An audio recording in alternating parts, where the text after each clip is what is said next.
It's always a challenge to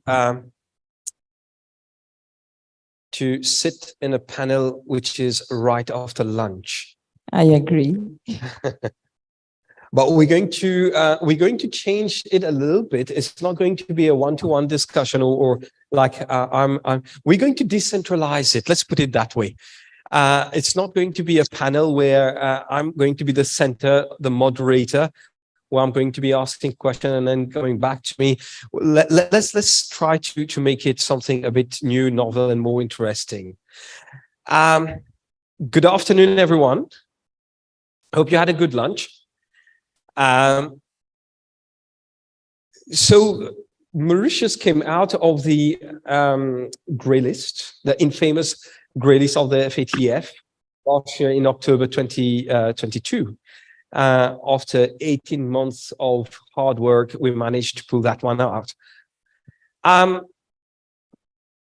One of the things that we have been doing is to spearhead globally the crypto world, and today we are recognized as being one of the most friendliest crypto jurisdiction. Now, with crypto, with the advent of crypto, of course, what we also have the inside of money laundering risks and financing of terrorism risks. Being an international financial sector for over 30 years, an international finance sector with a center with high repute, bringing crypto into the landscape, also bringing risks to the jurisdiction. Pascale, as the head of compliance at Lex Frontier, you have been in the space for over 15 years now, doing compliance work. Let me ask you this first question. What has Mauritius done with regards to upscaling, if ever it did, the compliance landscape in Mauritius with regards to the adoption of virtual asset? Thank you, Ashveen. I would tend to agree, with all the Mauritian speakers today, including you, to say that Mauritius has a forward-looking jurisdiction. And, just 2 weeks post the adoption of the Vatus Act, we saw the issuance by the Financial Services Commission of the AML-CFT guidance notes for virtual asset service providers and issuers of initial token offerings. So these guidance notes came into force actually on the 28th of February 2022. So we saw that Mauritius just didn't adopt the Vitus to be in compliance with the recommendation 15 of the FATF, but it went further than that. It reinvigorated its AML-CFT framework to welcome virtual asset. But what exactly is there a lot of change from the traditional way of doing compliance with regards to the new guidance if we stick with the guide note? Yes, that's a good question. No, when you look at guidance notes, you obviously it sets the tone for the AML-CFT framework for virtual asset service providers, and when you move into that sphere. But when you look at the provisions of the guidance notes, you see various references to the provisions, sections of the Financial Intelligence and Anti-Money Laundering Act, the FIAMLA, as we call it, the FIAMLA regulations, and even chapters of the FSC handbook. So what we can say is that it is a blended mix of, virtual asset service providers that need to comply with the traditional AML-CFT framework that we have, plus, readjusting to also incorporate specific compliance applications into their framework whenever they are planning to move into that sphere. Okay, so what I understand from you, therefore, it is a build-up of whatever mindset, whatever culture that we've already acquired, and is also it is not something that we have to turn away from the traditional way of doing AML-CFT checks. Exactly. But a build-up, it's an add-on. But that brings a question in my mind now. You have been in the space for over 15 years.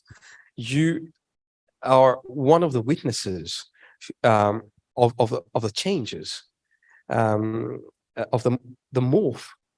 So from the traditional products, and now with regards to this new product. So how do you see that the market has adapted itself with this? Firstly, I would say that it was important for Mauritius to adopt that framework just post the Vitus. It was important not only, for Mauritius to protect its jurisdiction, but also to protect the existing businesses that want to go into that sphere so that they have a safe environment in which they can maneuver, conduct their business, but also to attract new businesses into the IFC to move into that space in a safe jurisdiction. So very often we hear that people say that the threshold for entering into Mauritius and do business with regards to VAS is a high one. So what I hear from you, therefore, is that it's high for a good reason, because we have to protect the jurisdiction, and making the jurisdiction clean would also mean that any business doing business in Mauritius, virtual asset service providers doing business in Mauritius, they can get a seal of compliance, so to say. But what about the challenges now, Pascale? Because this is a new product. So yes, of course. So we all, as compliance professionals, we have been evolving to that AML CFT sector for so long, and we know the traditional AML CFT compliance framework, implementing, I would say, that maybe the risk-based approach. Now we have a new product, a new type of service, a new framework that is not yet tested, I would say. We are just, in the phase of implementing it. And there are various challenges, actually. So one I could maybe pick up here, for instance, is, in the traditional AML CFT compliance, we usually do KYC CDD. So customer due diligence, know your customer. When it comes now to virtual assets, so, KYT, as we call it, know your token, is becoming a challenge. So what we see is that, under the guidance notes, there are obligations for virtual asset service providers and also for issuers of initial token offerings to actually track the origin of the virtual asset, but also to monitor the destination of it. So, and I think that's where, blockchain analytical tools like Elliptic, and we have Mark here with us today, can, act and enlighten us on this. Marco, over to you. Can we have Marco on the screen?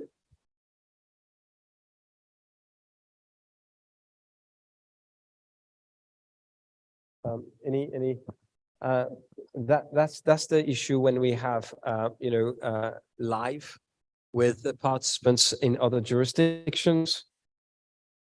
Do we have Hafedh? Come on. They have meetings, unfortunately. I think because we run out a little bit of time and I think we may not have them today with us, unfortunately. Do we have any Hafedh? No. Yes. That's quite unfortunate.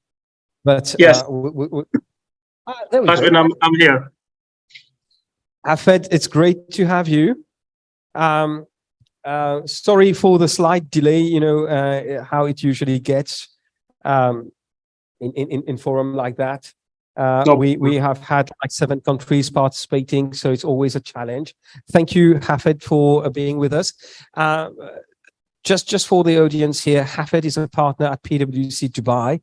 He's extremely involved in virtual asset and fintech and tech in general. Hafedh speaks regularly with Avara and other main players and clients in the space. So Hafedh, one very quick question to you. We know that Dubai is Dubai. Dubai is a place that sells itself. we know now you have a regulatory authority there, VARA, which has been specifically put up to regulate the space of virtual asset. And you're one of the very few jurisdictions in the world, actually, to have a designated regulatory authority for virtual asset. So what are the challenges, if you can share with us, and what are the opportunities that you see in Dubai with regards to blockchain and virtual assets in general? So thanks, Ashveen. First of all, thank you very much for inviting me to speak on this forum. So thanks, Ashveen. Thanks, Pascale, for this. As I said, I'm Hafedh Ajmi. I'm a partner in PwC based out in Dubai. I'm on regulatory and financial crime compliance. Pretty much this is the things I'm doing every day now with the banks here in terms of how to enhance their frameworks or financial crime frameworks to onboard the VASP. Now, from a regulatory perspective, as you know, I think Dubai is one of the few countries in the world they have defined a comprehensive framework for licensing and supervision of the VASP. So VARA, what you call VARA now, it's established by a cabinet decision, and they are dedicated to licensing and the supervision of the VASP. They have defined a very comprehensive framework related to the financial crime, the capital reserves, the paid up capital, all the controls and all the requirements apart from the compliance for the VASP to operate in UAE and specifically in Dubai. Now, alongside with VARA, we have also, as you know, in Dubai, in UAE, we have the central bank. So the central bank is regulating the banks. They have also issued a specific guidance for risks related to the virtual assets and the VASP, to all the VASPs, to all the banks. And we have all the regulators related to the commodities, for example, ESCA. There are different free zones in UAE, like ADGM in Dubai, there is the FSRA, and the AFC, they have the FCA, which they have also defined their own regime. So from a challenge perspective, given that we have a different regulators, so their alignment between the different requirements is a bit difficult for the banks because there is different regulation, different requirements they have to comply. But still, the compliance from VARA or the regulation from VARA and the central bank are the top one for the banks to implement, because these are the banks they have to comply with, and these are already in full compliance and alignment with FATF, and especially the recommendation 15 related to the virtual assets. So that's from a regulatory perspective. On the bank side, I think as you may touch, the VASP are specific in nature. So they combine a special product, which is the crypto, and the technology, which makes them specifically, it's a different challenge from a customer perspective. So as you know, the regulation, even from FATF, they consider this as a high risk. And when you provide the service to the VASP, mainly the service what they need now, I have seen now on the banks now, they require a client money account. And the client money account is, suppose that client money should be submit or should be transferred to this client. So you will be dealing with a customer VASP, which you don't have a control on who are these customer VASP. So you will be relying on the controls implemented by the VASP for the due diligence, for the screening, for the transaction monitoring, on that. And on top of that, you will see only the fiat element of the transaction, because the customer, when a deposit fiat, he will be buying crypto. So you will not see as a bank the crypto exchange, you will be seeing only the fiat, and that's what adding more complexity, because you will see one leg of the transaction, you will not see the second leg of transaction, and that's where you rely on what the VASP is doing, and rely also on the reconciliation conducted by the VASP. The other complexity which we have also part of the financial sector is when you have the money coming in a different currency other than your local currency, especially in dollar, you might have some challenges with your correspondent bank, and especially the USD correspondent bank, where when you see, for example, now all what's happening in US with the 3 banks related to fintechs and VASP. So the correspondent bank are very skeptical and very stringent on all the transaction in dollar related to crypto. So any transaction related to crypto will go through a very stringent review, and you might receive a lot of RFIs from your correspondent bank in terms of what is this transaction, what's happening, and you have to justify that you have an appropriate and robust financial crime framework to control all these transactions. So that's adding challenges in terms of this.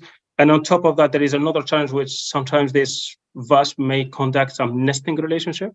So they will facilitate, for example, a payment for another VASP, or you might have a payment company or an IT company, because we know most of these VASP, they may register as an IT company. So you may not able to identify whether this is a VASP or not. So they may facilitate payments for other VASPs. So that's what we call the nesting relationship, which in some jurisdictions, which is not allowed.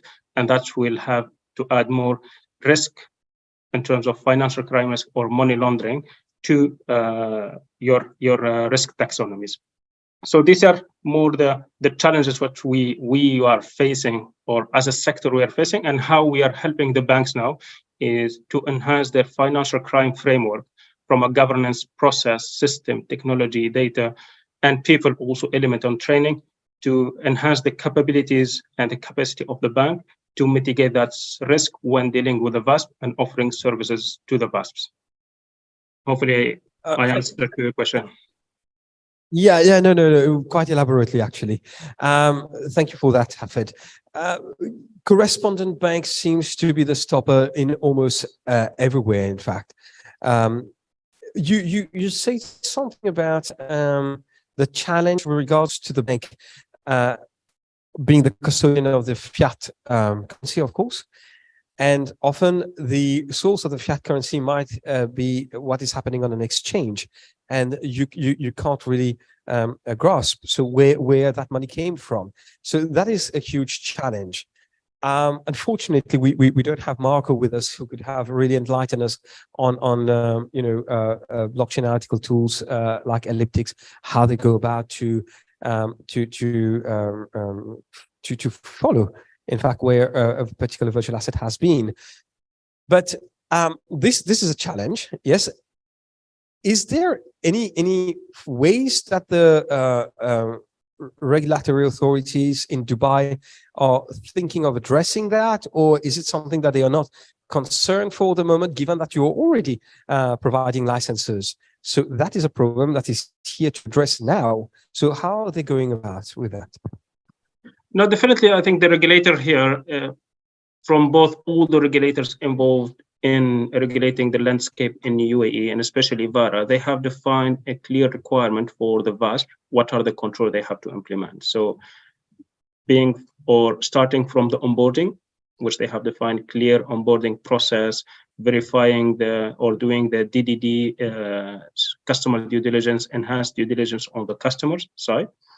That's one. And also defining what are the transaction monitoring they have to implement at the VASP side, because the VASP will do the transaction monitoring between the crypto and the fiat. And where in this area, they need advanced technologies like elliptic or chain analysis. They're doing, for example, their review of the transaction, review of the on-chain transactions between crypto and fiat. On top of that, what the regulator also is doing a daily monitoring of the crypto itself. So this advanced technology, or VARA, they have a partnership with advanced technology here, is to monitor for each VASP how the trends and the movement of the crypto, to avoid such, for example, concentration risks on the crypto side, or there is an issue to identify proactively if there is any kind of suspicious transaction that's happening on the crypto side, they's blocked from their side, or they notify the VASP to block from that side to preserve the stability of the financial system in UAE overall. Right. Okay.